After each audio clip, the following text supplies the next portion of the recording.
दोस्तों हाजिर हूँ आज फिर एक और नई बात के साथ। और हर बार की तरह वीडियो के अंदर आपकी जो प्रतिक्रियाएं मेरे पास आई, जो आपके सवालात मेरे तक पहुँचे, उन सवालात को बेस बना के आज का एपिसोड आपके सामने लेकर आ रहा हूँ।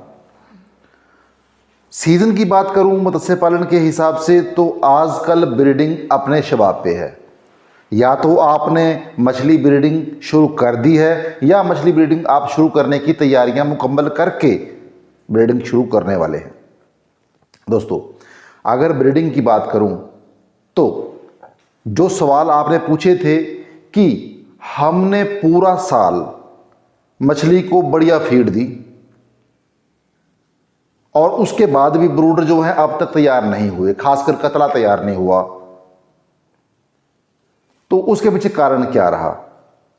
या फिर मछली तैयार है, पेट अंडों से भरपूर है, उसके बावजूद भी जब आप इंजेक्शन दे रहे हैं मछली अंडा नहीं दे रही, क्यों? अगर मछली ने अंडा दे दिया तो हैचरी में रिवॉल्विंग मोशन के अंदर जब आप डालते हैं उसको, अंडा पहले टूट जाता है हैचिंग से, या स्पान हैच हुआ और स्पान हैच होने के बाद उसकी मोर्टेलिटी शुरू हो गई। ये कुछ सवालात हैं जो हैचरी संचालकों के लिए सरदर्द का काम करते हैं। इन सवालों का जवाब सिलसिलेवार तरीके से देने का यत्न करूंगा। हाँ, आपसे ये इल्तिजा, ये प्रार्थना, ये गुजारिश हर बार की तरह रहेगी कि मेरे इस प्रयास को संभव हो तो किसी अन्य मित्र तक पहुंचा दें ताकि उसके काम आ सके। दोस्तों मत्स्य आहार की जहां तक बात करते हैं लोग, वो सिर्फ और सिर्फ मछली को भर पेट खुराक मिल जाए यहीं तक सीमित रहते हैं। दोस्तों मछली में और ब्रूडर में बहुत ज़्यादा फर्क रहता है। एक आम इंसान में या एक गर्भवती महिला के अंदर जो फ़र्क है, उसी फ़र्क को सम्मुख रख के आपको ये बात समझनी ज़रूरी है। अगर आपकी मछली अंडे के लिए आप तैयार कर रहे हैं जो एक ब्रूडर की शेप में है, जो अंडे देगी, उसके लिए आपको केवल फीड तक ही सीमित नहीं रहना। आपकी फीड के साथ उसको ज़रूरी मल्टीविटामिन्स मिले, उसको ज़रूरी मिनरल्स मिले। उससे क्या रहेगा कि आपकी मछली के जो गोनेडल पार्ट्स हैं, अगर फीमेल की बात करूं तो ओवरी, अगर मेल की बात करूं तो टेस्टिस, वो प्रॉपर डेवलप होंगे। दोस्तों अगर ओवरी प्रॉपर डेवलप होती है तो उसके अंदर अंडे होल्ड करने की क्षमता ज़्यादा होगी। अगर टेस्टिस अच्छे से डेवलप होते हैं तो स्पर्म की क्वालिटी अच्छी होगी। आप स्पर्म की क्वालिटी मिल्ट की थिकनेस से महसूस कर सकते हैं कि आपका जो मेल है उसके मिल्ट की थिकनेस कितनी है, कितना गाढ़ा है। आपने अच्छी खुराक दी, मल्टीविटामिन भी दिए, मिनरल्स भी दिए, फिर आपने मछली को इंजेक्शन लगाया। दो तरह के आपके पास इंजेक्शन उपलब्ध रहते हैं, ग्लैंड या फिर कुछ इस तरह से हार्मोनल इंजेक्शन, जो कि एनालॉग हैं गोनेडोट्रोपिन रिलीजिंग हार्मोन का। ये इंजेक्शन अगर बात करूं मैन पावर के लिहाज से, अगर पीजी लगा रहे हैं तो 2 बार लगाना पड़ेगा, ये लगा रहे हैं तो 1 बार में काम चलता है। और बहुत से लोग पीजी की अवेलेबिलिटी और पीजी के बड़े रेट्स के बाद इन इंजेक्शंस पे शिफ्ट हुए हैं। जब भी आप इसे इंजेक्ट करें, मार्केट में बहुत सारे नाम से उपलब्ध है। मेरे हाथ में गोनोफिट नाम से है, गोनो प्रो हो सकता है, ओवाप्रिम हो सकता है। जो ये तमाम इंजेक्शन हैं, जब भी आप इंजेक्ट करें प्रॉपर डोज में दें। दोस्तों डोज हमेशा वेरी करती है।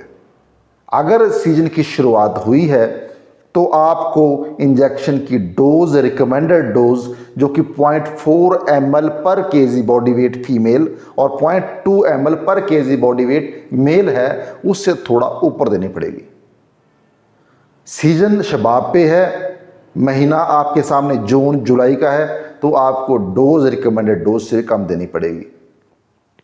इंजेक्शन दे दिया आपने। अभी एक सवाल था कि मैंने इंजेक्शन भी लास्ट ईयर जो यूज़ किया था वही यूज़ किया, तो इस बार क्या हुआ, वही इंजेक्शन है, वही ब्रूडर है, वही तमाम हालात हैं, लेकिन मछली ने अंडा इंजेक्शन देने के बाद नहीं दिया, या जो अंडा देने का समय है 8 घंटे 7 घंटे, उससे मछली डिले हुई 14 घंटे 12 घंटे 10 घंटे। क्यों? उसके पीछे का मुख्य कारण ये रहता है कि हो सकता है कि आपने डोज वेरी करी हो, कम ज़्यादा की हो सकता है कि आपके वाटर पैरामीटर प्रभावित हुए हों, आपके वाटर की हार्डनेस जो बढ़ रही है, बहुत सारे इलाकों में मैंने देखा है सैलिनिटी हार्डनेस लगातार बदल रही है, उसकी वजह से भी हो सकता है कि आपकी मछली ने उस प्रकार रिस्पॉन्ड नहीं किया जैसा पिछली बार किया था। आपके वाटर पैरामीटर्स को चेक करवाएं, इंजेक्शन की डोज प्रॉपर लगाएं। डोज आपने लगा दी, पैरामीटर भी ठीक है, आप फिर ये क्लेम कर रहे हैं कि ना बात बनी नहीं। क्यों बात नहीं बनी? हो सकता है कि मछली के लिए बुनियादी सुविधाएं जो शावरिंग की हैं, जो उसको मॉनसून एहसास करवाने की प्रक्रिया है शावर देने की, हो सकता है वो आपने कम किए हों। हो सकता है आपने बहुत सारी मछलियां कम स्पेस में रखी हों।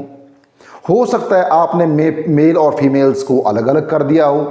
अलग अलग कीजिए, लेकिन पूल एक रहे, एक ही पूल के अंदर मेल फीमेल रहें, क्योंकि जब भी आप इंजेक्शन इंजेक्ट करते हैं तो मछली के अंदर फेरोमोन्स रिलीज होते हैं, और ये फेरोमोन्स मेल और फीमेल को एक दूसरे की ओर अट्रैक्ट करते हैं। जब ये अट्रैक्शन आती है तो उनके अंदर मैच्योरिटी का स्तर, एग देने की कैपेसिटी जल्दी डेवलप होती है।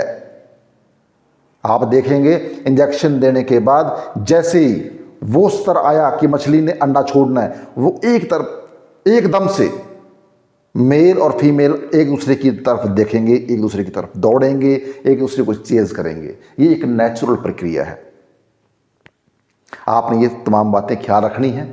आपने अंडा ले लिया, अंडा नेचुरल तरीके से लिया है तो वो नेचर के हवाले है, प्रॉपर फर्टिलाइजेशन 80% 90% होगी। अगर आपने स्ट्रिपिंग को माध्यम चुना है तो स्ट्रिपिंग के दौरान इस बात का ख्याल रखें कि एक बार में जो फीमेल से अंडा लें उस पे मिल्ट लगाएं, और ऐसा ना हो कि आपने एक फीमेल ली एक मेल लिया, दोनों को एक से अंडा लिया दूसरे से मिल्ट लिया, उनको मिक्स किया, पानी डाल दिया, उसके बाद फिर एक फीमेल ले आई फिर डाल दिया। ऐसा नहीं, आप पहले फीमेल से अंडे लें, कोशिश करें अंडे के साथ पानी न जाए, क्योंकि जैसे ही आप अंडे के साथ पानी का मिलान करेंगे अंडे की जो बाहरी वाल है वो थिक होना शुरू हो जाएगी, क्योंकि अंडे के पानी के संपर्क में आने से वो अंडा सक्रिय हो जाता है और उस लाइन को क्रॉस कर पाना मिल्ट के बस की बात नहीं रहती। पानी लगने के बाद इमीडिएटली अंडे के और मिल्ट के दोनों के संयुक्त रूप से मिलान होने के बाद पानी डाल दें। फर्टिलाइजेशन हो गया, आपने अंडे को हैचरी में शिफ्ट कर दिया। आप अंडे को जहां आप घुमा रहे हैं, जिस हैचिंग यूनिट में घुमा रहे हैं उसको आप उसकी स्पीड कंट्रोल रखिए। इतनी स्पीड भी ना हो कि अंडा स्टैग्नेट हो जाए, इतनी स्पीड भी ना हो कि अंडा फूट जाए। उसके बाद अगर आपके उस हैचरी यूनिट के अंदर पानी की हार्डनेस ज़्यादा है तो हो सकता है कि आपका अंडा टूटे, तो उसमें आपने किसी भी एक्वा कंसल्टेंट की निगरानी में KMnO4 का इस्तेमाल ज़रूर करना है। इतना इस्तेमाल करना है कि उसका स्ट्रेन हमारे हाथ पे ना आए, उसका स्ट्रेन हमारे हाथ पे ना आए। बहुत ज़्यादा डाल देंगे तो अंडे की वाल जब टूटने का समय आएगा वो टूटेगी नहीं, आपकी हैचरी की स्क्रीन को चोक कर देगी, पानी ओवरफ्लो होगा, आपका नुकसान रहेगा। मान लीजिए सब कुछ ठीक ठाक चला, अंडा भी ठीक चल रहा है, उसमें से जैसे ही आपने देखा कि जो नया स्पॉन है उसने जैसे ही बाहर आना था, उसके बाहर आने से पहले ही अंडा टूटा और वो पहले ही बाहर आ गया और सेटल होके मरा।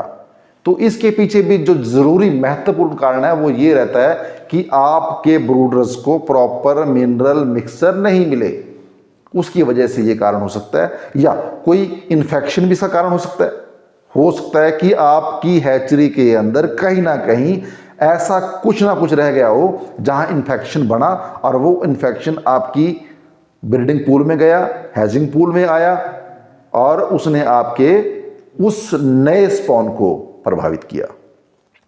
ये बातें आपको याद रखना बहुत ज़रूरी है। प्रॉपर समय जैसे ही हो 72 आवर्स उस स्पॉन को आप नर्सरी पॉन्ड में शिफ्ट करें, लेकिन हर एक स्टेप पे एरिएशन का प्रॉपर ख्याल रखें। अंडे को इतना एरिएशन की ज़रूरत नहीं पड़ती। हाँ, ये बात भी आम किसान भाइयों को याद रखने के लिए बहुत ज़रूरी है कि जो आपका सबमर्सिबल का पानी है उसके अंदर डिज़ोल्व ऑक्सीजन स्तर 3 से 4 मिलीग्राम रहता है, और जो आपका नर्सरी का पानी अगर वहाँ से उठाएं आप तो उसके अंदर ये डिज़ोल्व ऑक्सीजन कैपेसिटी आपके सबमर्सिबल के पानी से ज़्यादा मिलेगी, 8-9 मिलीग्राम। तो एरिएशन रखेंगे तो जो ये कमी है आपकी एरिएशन से पूरी हो जाएगी। आपका सीजन शुभ रहे। इन्हीं शुभकामनाओं के साथ आज की बात को यहीं विराम देता हूं। उम्मीद करूंगा कि आप लोग प्रतिक्रिया बॉक्स में मुझे सवालात का जिक्र ज़रूर करेंगे ताकि उसको भविष्य में ठीक कर लिया जाए। धन्यवाद। रब रखा।